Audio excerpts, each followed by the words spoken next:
Imaginez un endroit dans l'univers où le temps s'arrête. Où la lumière elle-même ne peut pas fuir. Où les lois de la physique telles que nous les connaissons cessent tout simplement d'exister. Cet endroit n'est pas une fiction. Il n'est pas une métaphore. Il est réel. Il est là, quelque part dans l'obscurité du cosmos, à des milliards d'années-lumière, et parfois bien plus proche que vous ne le pensez.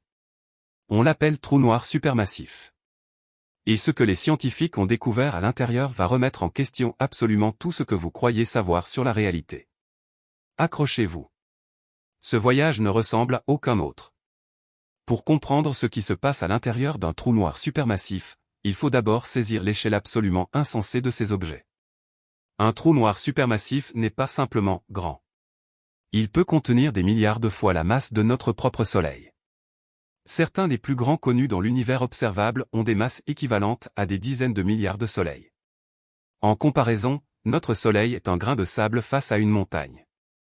Et au centre de presque chaque grande galaxie de l'univers, l'un de ces monstres cosmiques trône dans l'obscurité, silencieux, patient, dévastateur. Dont l'un se trouve au cœur même de notre galaxie. Au centre de notre galaxie, la Voie lactée, se trouve un trou noir supermassif que les astronomes appellent Sagittarius A. En 2022, l'Event Horizon Telescope, un réseau de radiotélescopes répartis sur toute la planète Terre, a réussi à photographier directement son ombre pour la première fois. Ce que nous avons vu a confirmé ce qu'Einstein avait prédit un siècle plus tôt avec ses équations de relativité générale. Mais derrière cette image historique se cachait une vérité encore plus troublante, nous savons maintenant avec certitude qu'il existe. Mais ce qui se passe à l'intérieur reste le plus grand mystère non résolu de toute la physique moderne. Et personne ne peut y aller vérifier. Mais qu'est-ce qu'un trou noir, au fond? Pour ceux qui découvrent le sujet, voici l'essentiel. Un trou noir naît lorsqu'une quantité massive de matière est comprimée dans un espace infiniment petit. La gravité devient alors si intense qu'elle courbe l'espace-temps de manière radicale. Il ne s'agit pas d'un trou dans l'espace au sens littéral, c'est une région de l'espace-temps dont la courbure est si extrême que rien, absolument rien, ne peut s'en échapper une fois franchi un certain seuil. Ce seuil s'appelle l'horizon des événements. Et c'est là que commence la véritable histoire. Parce que l'horizon des événements n'est pas une surface. Ce n'est pas un mur. C'est quelque chose de bien plus troublant. Voici quelque chose que peu de gens savent réellement. Si vous franchissiez l'horizon des événements d'un trou noir supermassif suffisamment grand, vous ne ressentiriez probablement rien d'immédiat. Pas de douleur. Pas de mur invisible. Pas de signal d'alarme. Rien. Vous continueriez simplement à tomber. C'est l'une des prédictions les plus contre-intuitives de la relativité générale. Pour un observateur qui vous regarderait de l'extérieur, vous sembleriez ralentir progressivement, vous figer à la surface de l'horizon comme une image gelée dans le temps, votre image rougeoyant et s'effaçant lentement dans l'obscurité. Deux réalités contradictoires. Deux perceptions du temps incompatibles. C'est déjà là que la physique commence à craquer. Mais ne vous laissez pas tromper par cette apparente douceur. Plus vous approcheriez du centre, plus les forces entreraient en jeu. Et parmi elles, l'une des plus spectaculaires et des plus terrifiantes, la spaghettification. Ce terme, presque comique, désigne un processus absolument brutal. La gravité du trou noir attire plus fortement vos pieds que votre tête, et cette différence de force augmente exponentiellement à mesure que vous tombez. Votre corps serait littéralement étiré dans le sens de la chute, comme un fil de pâte, jusqu'à ce que la matière qui vous compose soit réduite à un mince filet de particules plongeant vers la singularité. C'est l'une des morts les plus étranges que l'univers ait jamais inventées. Mais la spaghettification n'est que le début de l'étrangeté. Parce qu'au fur et à mesure que vous tomberiez vers le centre, quelque chose d'encore plus fondamental se produirait, le temps lui-même commencerait à se distordre. La relativité générale d'Einstein nous dit que la gravité n'agit pas seulement sur la matière. Elle agit sur l'espace-temps lui-même. Plus un objet est massif, plus il courbe le tissu de l'espace-temps autour de lui, et plus le temps s'écoule lentement à sa proximité.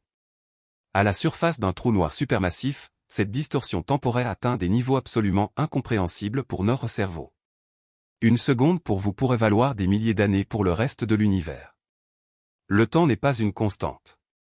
Il est une variable. Et maintenant, plongeons encore plus profondément. Vous avez franchi l'horizon. Vous tombez. Le temps se distord. Mais vers quoi tombez-vous exactement? Selon la relativité générale d'Einstein, au centre de tout trou noir se trouve ce que les physiciens appellent une singularité. Un point de densité infinie. Un endroit où toute la matière qui a jamais été absorbée par le trou noir est compressée en un volume de taille nulle. Infiniment petit. Infiniment dense. C'est là que toutes les équations de la physique connue explosent et deviennent inutilisables. Les mathématiques produisent des infinis. Et en physique, quand une équation donne un infini comme réponse, cela signifie généralement une seule chose, nos théories sont incomplètes. La singularité est la frontière de notre ignorance. Mais voici quelque chose que les astrophysiciens ne disent pas toujours clairement dans les documentaires classiques, la singularité telle que la décrit Einstein ne peut pas être réelle. Du moins, pas exactement comme les équations la représentent. Pourquoi? Parce qu'une densité vraiment infinie n'a pas de sens physique. L'univers ne contient rien d'infini dans la pratique. Quand nos théories produisent des infinis, c'est un signal, nous avons atteint la limite de validité de notre modèle. La singularité est donc moins une vérité physique qu'un symptôme de notre ignorance. Ce que la relativité générale ne peut pas décrire, la mécanique quantique devrait pouvoir le prendre en charge. Mais voilà le problème, ces deux théories fondamentales de la physique moderne ne s'accordent pas. Et c'est là que tout devient vraiment fascinant. Nous voilà donc face à l'une des plus grandes crises de la physique théorique moderne.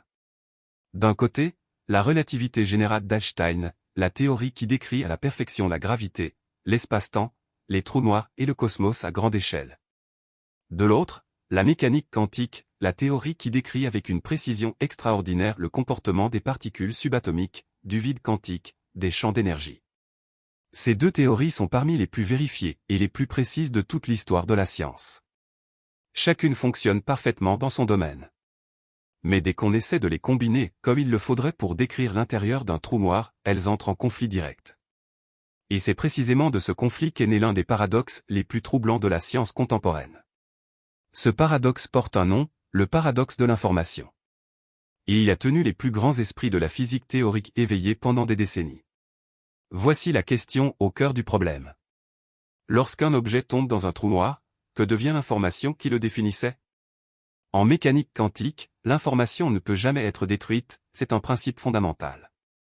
Mais un trou noir semble l'avaler pour toujours. Et si le trou noir s'évapore un jour, comme Stephen Hawking le suggérait, que devient cette information? Est-elle perdue à jamais? Ou est-elle encodée d'une façon que nous ne savons pas encore lire? Cette question simple en apparence implique soit que la mécanique quantique est fausse, soit que la relativité est fausse. L'une des deux doit céder. C'est Stephen Hawking qui a introduit l'une des idées les plus révolutionnaires pour tenter de résoudre ce paradoxe. En 1974, ce génie de la physique théorique a démontré mathématiquement que les trous noirs ne sont pas éternels. Ils rayonnent. Lentement, imperceptiblement, mais sûrement, ils émettent de l'énergie sous forme de particules quantiques, ce qu'on appelle désormais le rayonnement de Hawking. Et au fil d'une période astronomique, un trou noir finit par s'évaporer entièrement. C'était déjà une révélation stupéfiante. Mais elle a immédiatement créé un nouveau problème, si le trou noir disparaît complètement, alors toute l'information qu'il contenait disparaît aussi. Pour toujours. Ce qui violerait directement l'un des principes les plus fondamentaux de la mécanique quantique. Hawking lui-même a consacré une grande partie de sa vie à tenter de résoudre ce paradoxe. Et à quelques années de sa mort, il proposait encore de nouvelles pistes. Mais la communauté scientifique restait profondément divisée. Certains pensaient que l'information était encodée dans le rayonnement de Hawking d'une façon subtile que nous ne savons pas encore décoder. D'autres pensaient qu'elle était préservée dans une structure de l'espace-temps que nous ne comprenons pas encore. Et d'autres encore proposaient quelque chose de bien plus radical. Une idée qui, lorsqu'elle a été publiée, a littéralement divisé la physique théorique en deux camps. Cette idée s'appelle le firewall.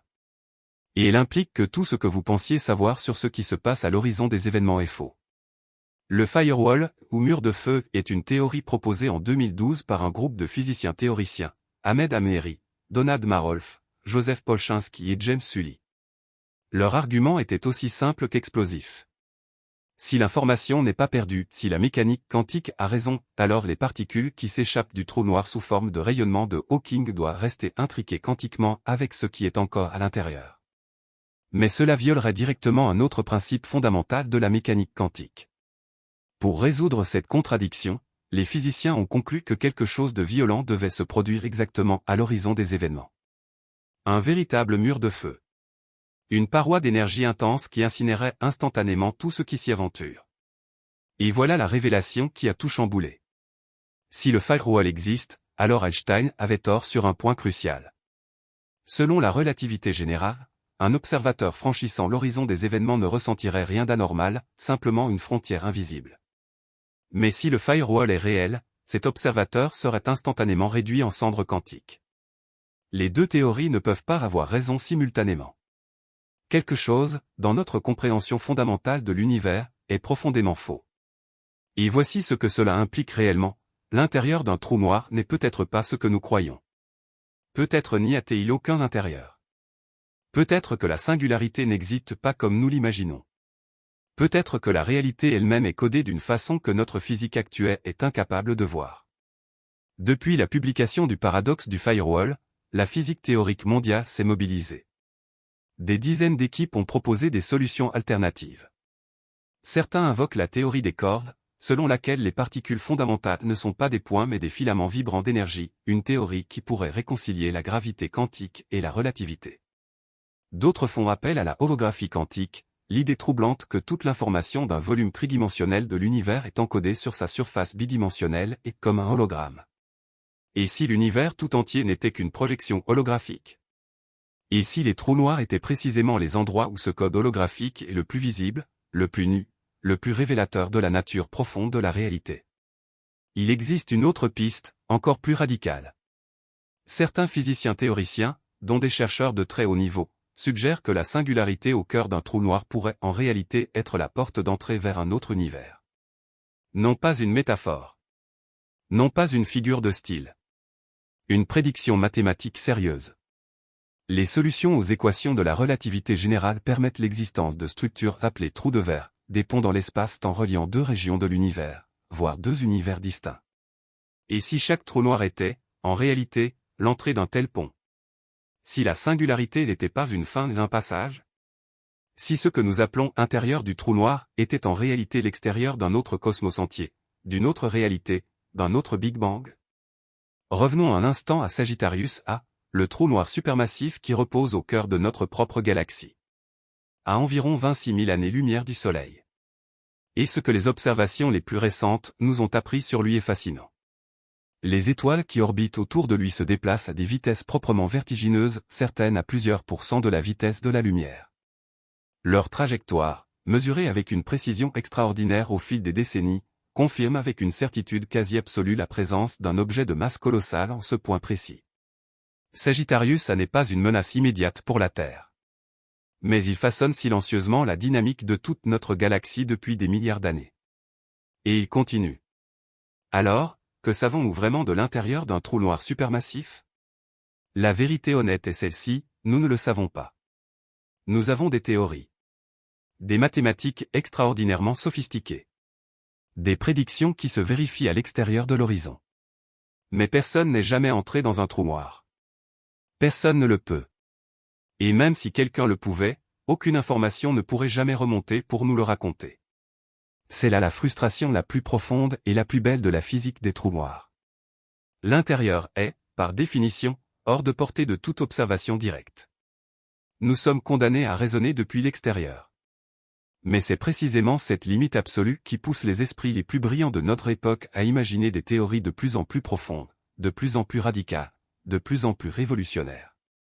Et si c'était finalement la plus grande leçon des trous noirs supermassifs? Non pas ce qu'ils contiennent, mais ce qu'ils révèlent sur nous. Sur notre curiosité. Sur notre courage intellectuel de poser des questions auxquelles nous savons ne pas pouvoir répondre. Les trous noirs sont le miroir de nos limites, et en même temps, l'horizon de tout ce qu'il nous reste à découvrir. Peut-être qu'un jour, une théorie unifiée de la gravité quantique lèvera enfin le voile. Peut-être que la singularité n'est pas une fin, mais un commencement que notre physique actuelle ne peut pas encore voir. Une chose est certaine, dans les profondeurs de ces monstres cosmiques repose peut-être la réponse à la question la plus fondamentale de toutes. Qu'est-ce que la réalité? Et nous n'avons pas encore fini de regarder. Les trous noirs nous rappellent quelque chose d'essentiel, il existe des questions que l'humanité n'a pas encore réussi à répondre. Et c'est précisément là que la science est la plus belle. À la frontière de l'inconnu. Si vous voulez continuer à explorer ces frontières avec nous, les mystères de l'univers, les énigmes de la physique, les secrets que le cosmos n'a pas encore livrés, abonnez-vous à Mystère Scientifique. Rejoignez une communauté qui refuse de se contenter des réponses faciles. Parce que les meilleures questions méritent les meilleures explorations. Et nous n'avons fait qu'effleurer la surface.